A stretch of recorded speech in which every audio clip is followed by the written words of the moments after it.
Well, good morning once again, my friends. Thanks for joining me on the Morning Mindset edition of the Live, Build, Change podcast. And I want to encourage you that you are doing what it takes to create the kind of belief, the kind of faith that will enable you to live out that faith, to build a business possibly, and to change the world.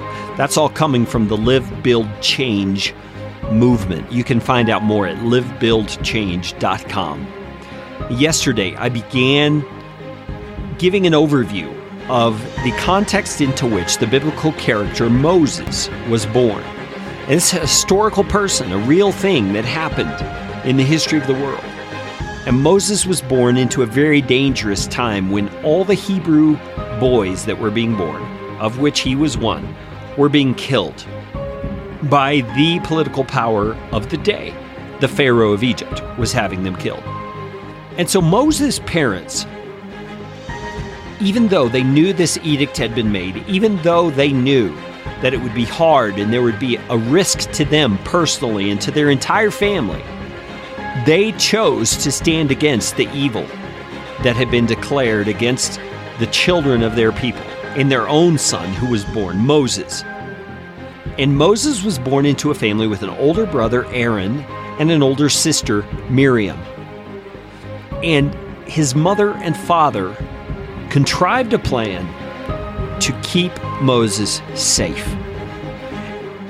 You see in Exodus chapter 2 that Moses' mother created this basket made out of reeds, and she lined it with pitch so that it would hold out water. And she placed the baby Moses in it, and she instructed his older sister, Miriam, to take that basket down to the river and to follow it and to stay with it and to keep an eye on it. And you can see exactly what happens when this whole thing happened.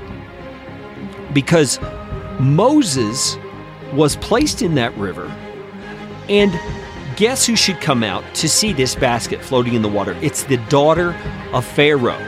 And it says his sister was standing at a distance to see what would be done. Now think about it. She placed this basket in the reeds by the riverbank, and the daughter of Pharaoh came out. It seems to me, it's a little bit of conjecture, but it doesn't seem far-fetched. It seems to me that Moses' parents intentionally placed him in an environment where they knew there would be a chance of him being saved. Because the person who was coming down to the river, the person they were targeting with this baby in a basket bait, so to speak, was the daughter of Pharaoh, someone who would have the power to preserve Moses' life and to save him. And that's exactly what happened. When she came down to the river in the morning to bathe, she saw the basket. And she called her servant woman to go and get it. She opened it. She saw the child, saw that he was crying, and she took pity on him and said, "This is one of the Hebrews' children." And then Moses' sister, bold like her parents, stepped out and said, "Should I go and call a nurse for you from among the Hebrew women to nurse the child?"